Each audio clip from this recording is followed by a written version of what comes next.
Film dibuka dengan memperlihatkan seorang jurnalis bernama Mattia tengah menelusuri kasus hilangnya anak-anak dari kaum marginal. Malam itu dia memarkir kendaraannya dalam kesunyian tepat di dekat sebuah bangunan terbengkalai yang menjadi markas sebuah sindikat. Dan sebelum menyusup lebih jauh, Mattia meninggalkan sebuah pesan suara terakhir yang penuh emosi untuk sang suami bernama Navin kalau malam itu terjadi sesuatu yang tidak diinginkan. I love you, Navin.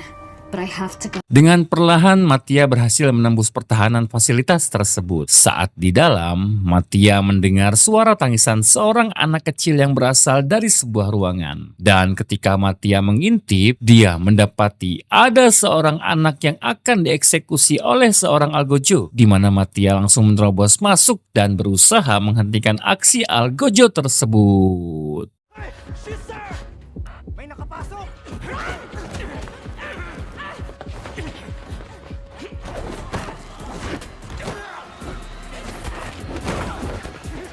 Di tengah-tengah itu Mattia pun diserang oleh para preman. Sampai akhirnya ketika Mattia berhasil mengalahkan mereka semua, anak tadi tiba-tiba tumbang oleh sebuah anak panah yang berasal dari seorang pria berambut gondrong dan berjaket merah muncul dari balik kegelapan. Dia adalah Kang Yayan, sang eksekutor utama. Pertarungan pun tidak terhindarkan dan nasib Mattia pun masih menjadi misteri.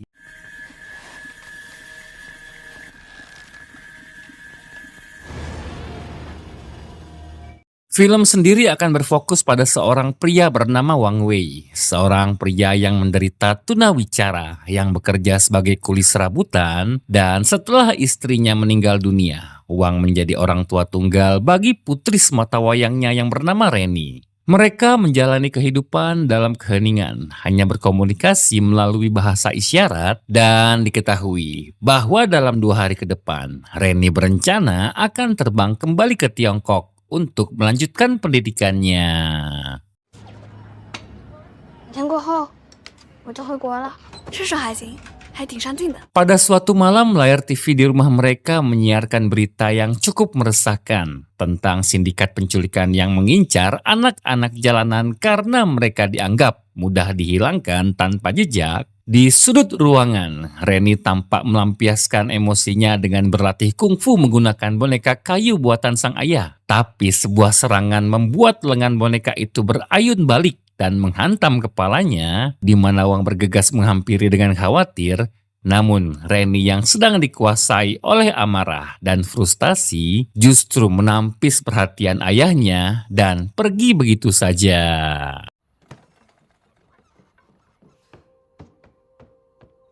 Di lain sisi, kita pun diperkenalkan dengan jagoan kita yang kedua. Dia Navin atau suami dari Mattia, si jurnalis tadi. Di mana Navin sudah menjalani penyamaran tingkat tinggi selama berbulan-bulan dengan identitas palsu sebagai seorang sultan yang kaya raya. Dia mengadakan pertemuan rahasia dengan Eddie, seorang broker licik, demi mendapatkan akses dalam lingkaran inti sindikat yang menyekap istrinya melalui kamera mikro yang tersembunyi di balik kerah bajunya. Navin merekam setiap detail transaksi, wajah, dan suara di tempat itu. Let me meeting with your boss. Can you do that? Setelah pertemuan selesai, Navin kembali ke dalam mobil van miliknya, sekaligus markas rahasianya dengan tatapan dingin dan penuh kalkulasi. Dia memutar ulangan rekaman tersebut, menganalisa pola transaksi dan mengidentifikasi wajah-wajah baru. Semua petunjuk dan benang merah investigasinya kini mengarah pada satu lokasi kunci, sebuah fight club ilegal bawah tanah yang dikenal dengan nama Tiger.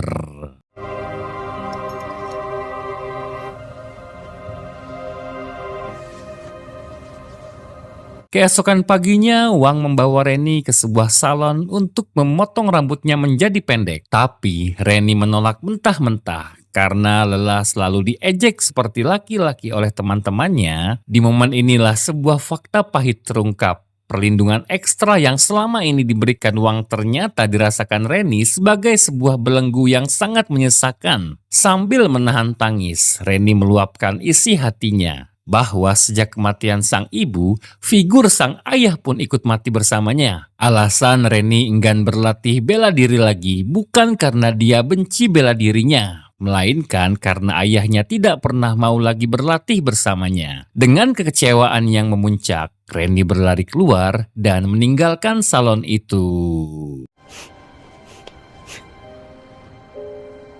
Saat Wang hendak mengejarnya, sang pemilik salon menahannya, memberikan nasihat klasik untuk membiarkan remaja yang sedang marah. Agar menenangkan dirinya sendiri, sialnya nasihat sederhana itulah yang kelak akan disesali Wang seumur hidupnya. Karena di jalanan yang sepi, Reni dihampiri seorang bocil kematian bernama Randy. Di mana Randy menangis panik mengaku adiknya tertabrak sebuah mobil. Naluri baik hati Reni membuatnya tanpa curiga mengikuti Randy ke dalam sebuah gang sepi. Namun itu semua hanyalah jebakan karena di sana Eddie dan komplotannya sudah menunggu. Mereka menyergap Reni, membungkusnya dan melemparkannya ke dalam sebuah truk sampah dan langsung melaju pergi.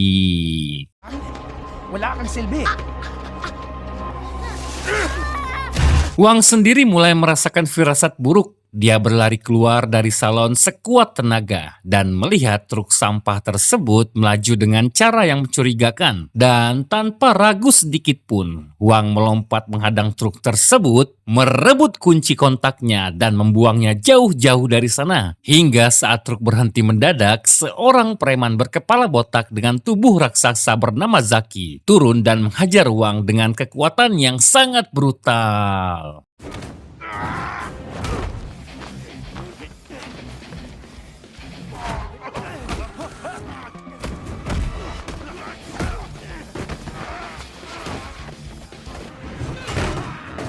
Meski terluka parah, Wang berhasil memanjat ke bak belakang mobil itu, membongkar tumpukan sampah dengan tangan kosong hingga dia menemukan tubuh Reni yang tidak berdaya. Tapi sebelum tangannya sempat meraih sang putri, Zaki kembali menyerangnya hingga Wang terpental jatuh ke aspal. Dengan tulang yang terasa remuk, Wang terus berlari mengejar truk itu hingga dia tertabrak sebuah mobil di sebuah perempatan. Meski dia masih mampu berdiri, namun truk yang membawa belahan jiwanya sudah hilang ditelan keramaian kota.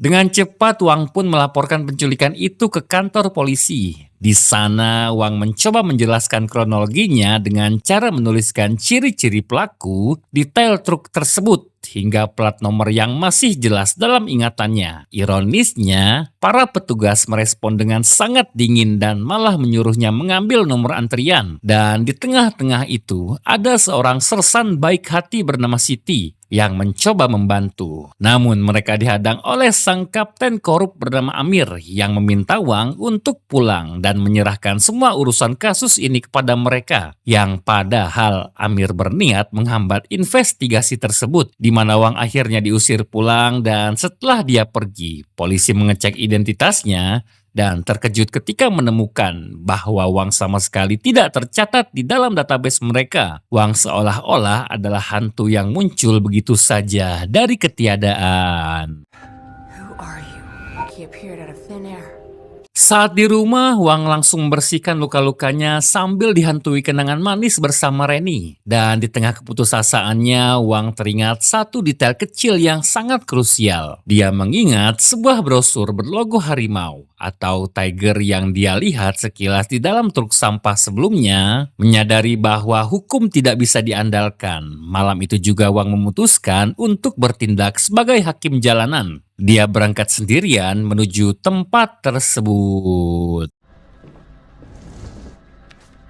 Sementara itu di ruangan VIP Tiger, Navin tengah bernegosiasi dengan seorang pria bernama Song. Dan dengan karisma yang mengintimidasi, Navin meminta 30 orang anak untuk dikirimkan ke sebuah kapal udang melalui jalur selundupan. Sebagai imbalan, dia menawarkan pembayaran tunai 3 kali lipat dari harga pasar. Tawaran fantastis itu menurunkan kecurigaan Song, tapi tepat ketika kesepakatan itu akan terjalin, Wang menerobos masuk dari pintu depan. Dia langsung menemukan Eddie dan menuntut keberadaan Rennie. Dan bukan jawaban yang dia dapat. Eddie memancing seluruh orang di sana untuk mengeroyok Wang.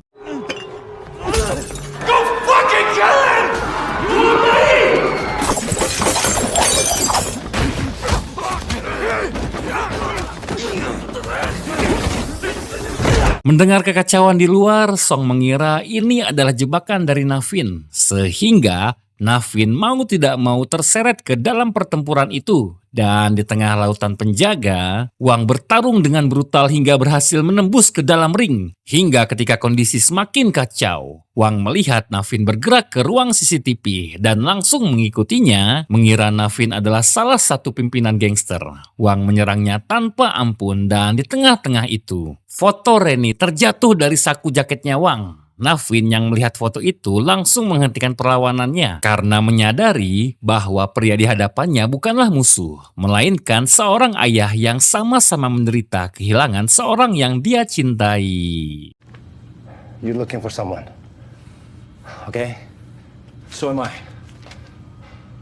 Oleh karena itu, Song pun menghukum Eddie karena dianggap membawa masalah. Eddie diikat dan disiksa hingga babak belur, sementara si bocah bangsat yang menjebak Rennie yang ternyata dia adalah anak angkatnya Eddie. Dia dipaksa menyaksikan kematian ayah angkatnya mati dengan mata kepalanya sendiri. Dan di dalam sel penyekapan, Rennie terlibat perkelahian dengan bocah bangsat tersebut. Tak lama, Zaki pun datang untuk menghentikan mereka. Namun nyawa Rennie masih diselamatkan hanya karena dia memiliki nilai jual yang cukup tinggi.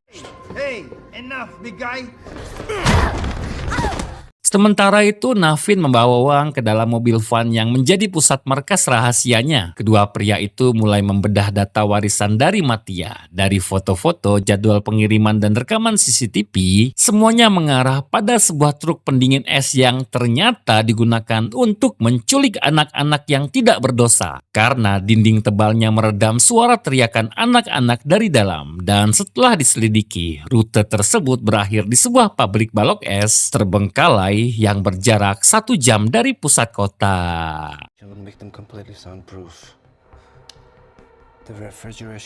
Setibanya di pabrik, Navin peringatkan bahwa tempat itu kemungkinan dijaga oleh ratusan preman bersenjata. Tapi sayangnya, Wang yang sudah kehabisan kesabaran hanya menuliskan 1 pesan singkat dan langsung turun dari mobil. Dia berjalan tegak masuk dari pintu utama untuk menarik perhatian seluruh penjaga. Sementara Navin menyusup dari belakang. Pertarungan epik terjadi. Wang menghancurkan barisan pertahanan depan dan terus bergerak ke ruang produksi. Sementara di bagian belakang, Navin dihadang oleh Zaki, si botak raksasa.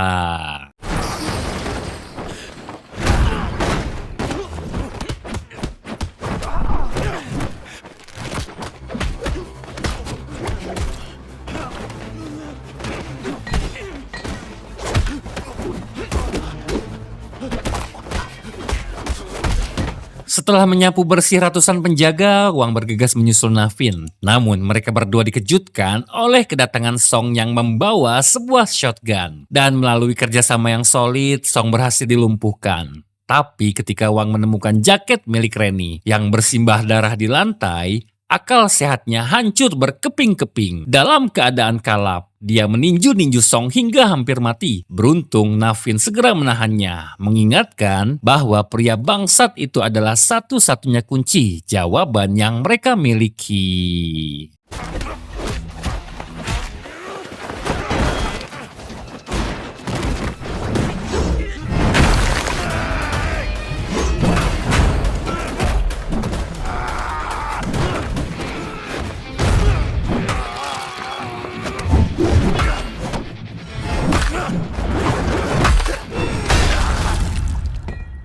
Song yang sudah disetrum berkali-kali, dia masih tetap bungkam dan justru menghina kematian Matia. Di mana Naveen yang mendengarnya pun langsung emosi, dia mengambil alih alat penyiksa tersebut dan dengan wajah mematikan. Sementara itu di sebuah mansion megah terungkaplah sosok dalang utama dari semua kekacauan ini. Dia bernama Subandi. Dia adalah penghubung antara mafia lapangan, kepolisian korup, dan para elit politik yang menikmati hasil kotor tanpa harus mengotori tangan mereka sendiri.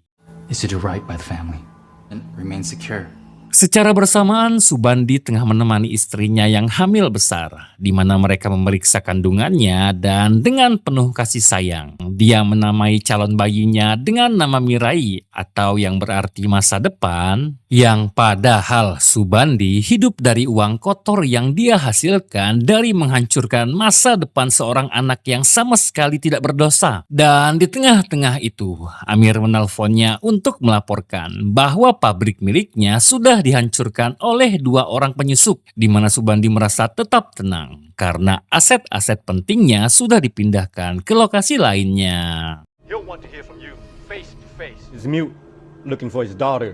Kembali ke ruang interogasi, siksaan Naveen akhirnya membuat Song menyebut satu nama lokasi paling terkutuk di kota itu, yakni bernama Snake Pit atau sarang ular. Sementara itu di Snake Pit, Rennie mulai merancang rencana pelarian. Dia menawarkan bantuan kepada Randy yang kakinya pincang akibat mencoba kabur sebelumnya, di mana Randy menangis dan mengaku bahwa dia tidak punya tempat pulang karena seluruh keluarganya sudah dibantai oleh gangster. Mereka pun memutuskan untuk bekerja sama sebagai sesama korban penculikan.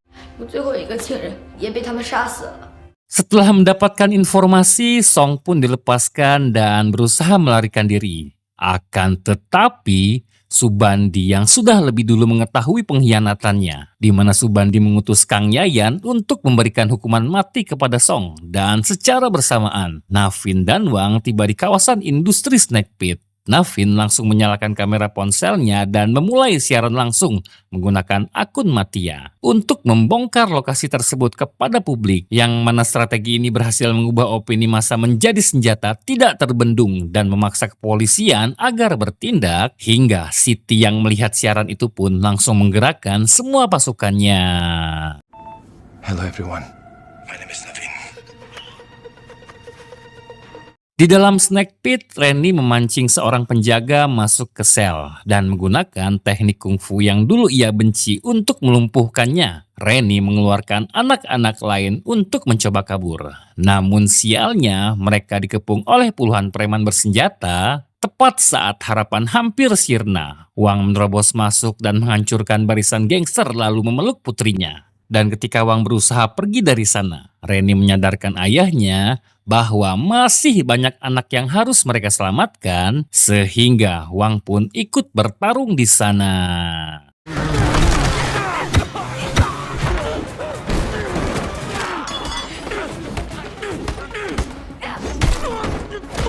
Sementara itu di luar gedung sudah dipenuhi oleh mobil polisi dan warga setempat. Di sini, Amir mencoba mencegah para polisi untuk masuk ke dalam gedung tersebut, tetapi ketika ada rombongan preman lewat, Amir justru membiarkan ratusan gangster itu melewati garis polisi untuk menyerang Wang. Melihat kebusukan Amir di depan mata, Siti memutuskan untuk membelot dan menerobos masuk ke dalam.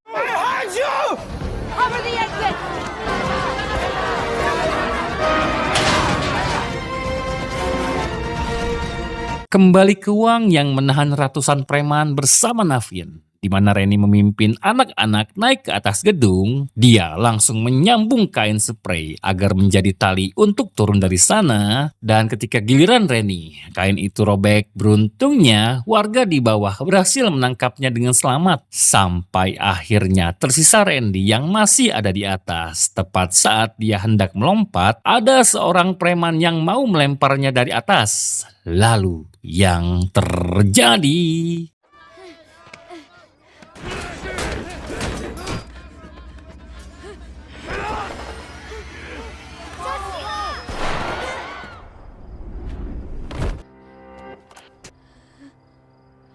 Setelah itu Siti pun masuk dan menangkap seluruh preman-preman yang ada di dalam gedung itu. Dan berita itu pun sontak menjadi viral di mana-mana. Meskipun Naveen sudah berhasil mewujudkan impian Matia, Naveen masih merasa hampa karena jejak Matia masih belum juga ditemukan.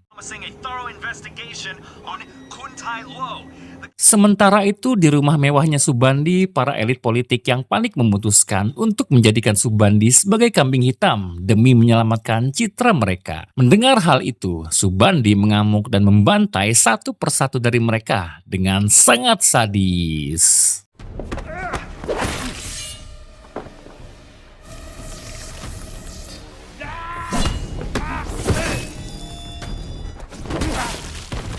Dan di tengah-tengah kebrutalan itu, dia secara tidak sengaja membunuh istrinya bersama bayi yang ada di dalam kandungannya, di mana Subandi bukannya merasa menyesal, si bangsat itu justru melimpahkan seluruh dendamnya kepada Wang dan Naveen.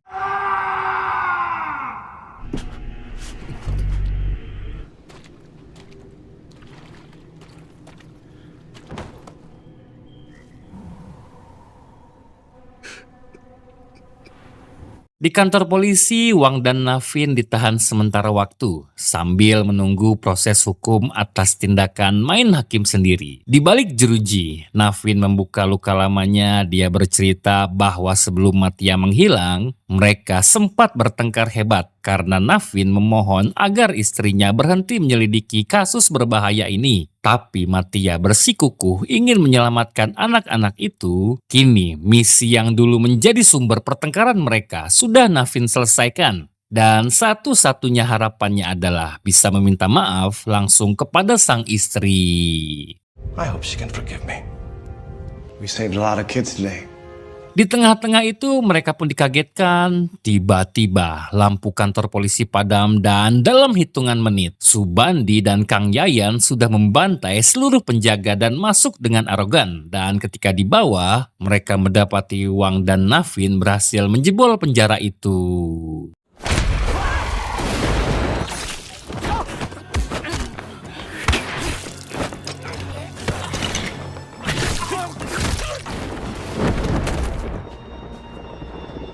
Di lain sisi, Wang dan Naveen segera mencari Reni dan Randy yang juga berada di gedung itu. Namun mereka dihadang oleh sang eksekutor mematikan, Kang Yayan. Seorang polisi muda sempat mencoba menahan Kang Yayan, tapi dia dibantai tanpa ampun sedikit pun. Dan saat berusaha lari, kaki Reni tertembus anak panah milik Kang Yayan.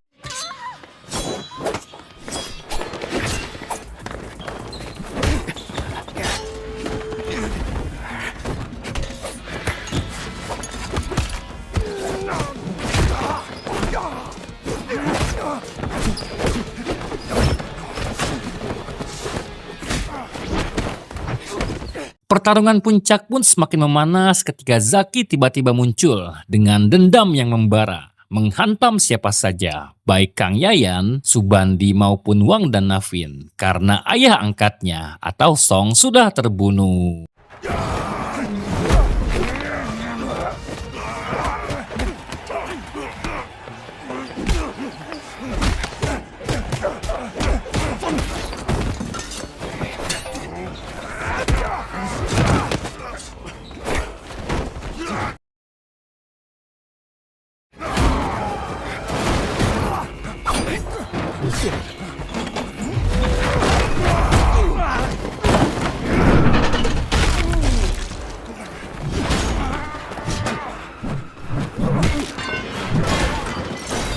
Di sini Subandi berhasil membunuh Zaki, sementara Naveen dan Kang Yayan terjatuh ke lantai bawah. Dan di tengah pertarungan itu, Kang Yayan menunjukkan sebuah cincin pernikahan yang sangat dikenal oleh Naveen, di mana itu adalah cincin milik Matia, sebuah bukti nyata bahwa istrinya sudah dieksekusi oleh Kang Yayan. Naveen yang merasa sudah tidak punya tujuan hidup pun memutuskan untuk bertarung hingga tewas. Beruntung pengorbanan Naveen tidak sia-sia.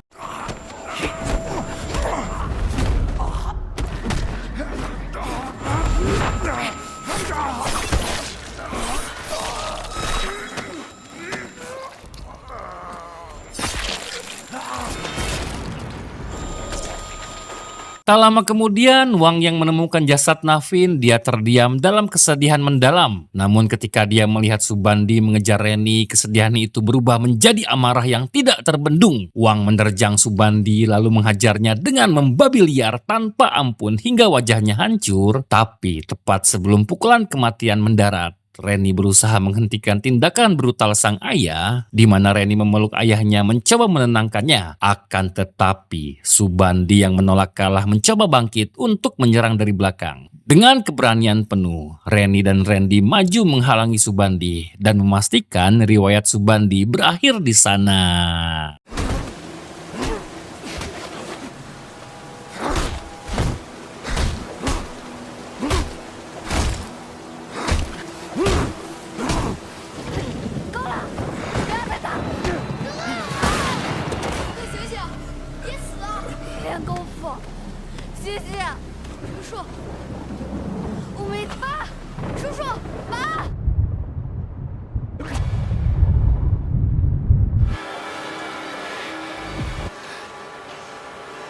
I gotta get back to my wife and daughter.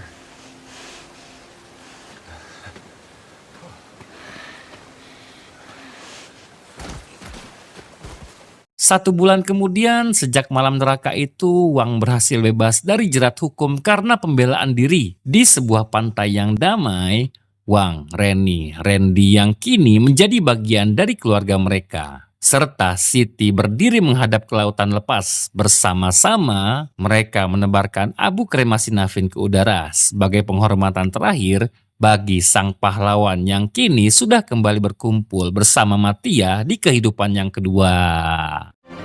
You can change the world if you're brave enough to change yourself.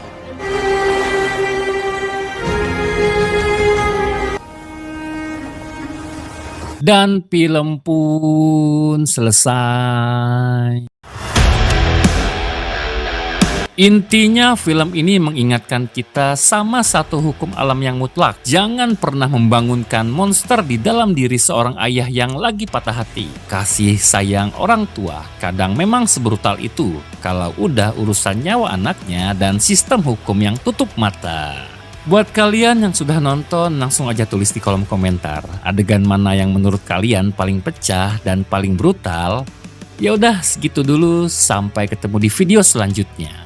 Aku Tigor, pamit undur diri. Assalamualaikum. Subscribe.